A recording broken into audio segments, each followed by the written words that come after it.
স্বাধীন বাংলা বেতার কেন্দ্র প্রথম কোথায় স্থাপিত হয়েছিল? কালুরঘাট, চট্টগ্রাম। স্বাধীন বাংলা বেতার কেন্দ্র হতে চরমপত্র পাঠ করতেন কে? এম আর আখতার মুকুল। বাংলাদেশের রাষ্ট্রীয় প্রতীকের ডিজাইনার কে? শিল্পী কামরুল হাসান। বাংলাদেশের সাংবিধানিক নাম কি? গণপ্রজাতন্ত্রী বাংলাদেশ। বাংলাদেশের মুক্তিযুদ্ধে বীর প্রতীক খেতাবপ্রাপ্ত একমাত্র বিদেশি নাগরিক কে? William S ওডারল্যান্ড। ৭৬-এর মন্বন্তর হয় বাংলা কত সালে? ১১৭৬ সালে। রাঙামাটির ছাদ বলা হয় কোন জায়গাকে? সাজেক ভ্যালিকে। বাংলাদেশের মুক্তিযুদ্ধে নিহত মাদার মারিও ভেরেনজি কোন দেশের নাগরিক ছিলেন? ইতালির নাগরিক। বাংলাদেশের কোন জেলাকে প্রকৃতির রানী বলা হয়? খাগড়াছড়ি। গণপ্রজাতন্ত্রী বাংলাদেশের সংবিধানে মোট কতটি তফসিল আছে? ৭টি। সেপ্টেম্বর অন যশোর রোড কবিতাটির রচয়িতা কে? Allen Ginsberg. সাঙ্গু ভ্যালি কোথায় অবস্থিত? চট্টগ্রামে। মাইনমুখী ভ্যালি কোন জেলায় অবস্থিত? রাঙামাটি জেলায়। কাপ্তাই লেকে প্লাবিত উপত্যকার নাম কি? বেঙ্গি ভ্যালি। কনসার্ট ফর বাংলাদেশের প্রধান শিল্পী ছিলেন জর্জ হ্যারিসন।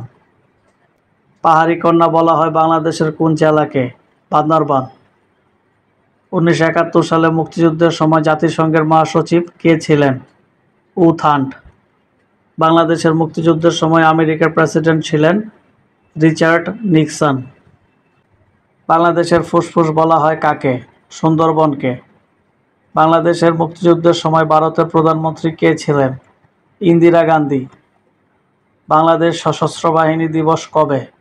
২১শে নভেম্বর। বাংলাদেশের প্রথম এভারেস্ট জয়ী নারী হলেন নিশাত মজুমদার।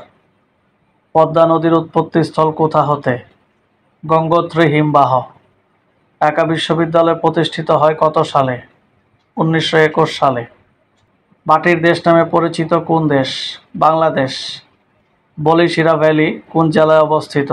মৌলভীবাজার জেলায়। হালদা ভ্যালি কোথায় অবস্থিত? খাগড়াছড়ি। নাপিতখালী ভ্যালি কোথায় অবস্থিত? কক্সবাজার। বাংলাদেশে কোন ভূমিরূপটি দেখা যায় না? মালভূমি। হিমালয়ের কন্যা বলা হয় কোন জেলাকে? পঞ্চগড়কে।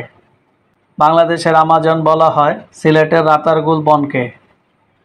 কোন গাছকে সূর্যকন্যা বলা হয়? তুলা গাছকে। সৌন্দর্যের নীলাভূমি বলা হয় কোন জেলাকে? রাঙামাটিকে। প্রাচ্যের ডান্ডি হিসেবে পরিচিত বাংলাদেশের কোন জেলা? নারায়ণগঞ্জ। বাংলাদেশের প্রবেশদ্বার বলা হয় চট্টগ্রামকে। ৩৬০ আউলিয়ার দেশ বলা হয় বাংলাদেশের কোন জেলাকে? সিলেট। ১২ আউলিয়ার দেশ বলা হয় কোন জেলাকে? চট্টগ্রাম। বাংলাদেশের শীতল পানির ঝর্ণা অবস্থিত কক্সবাজার। গরম পানির ঝর্ণা অবস্থিত কোথায়? সীতাকুণ্ড। বাংলার ভেনিস তথা বাংলার শস্য ভাণ্ডার হিসেবে পরিচিত কোন জেলা? বরিশাল।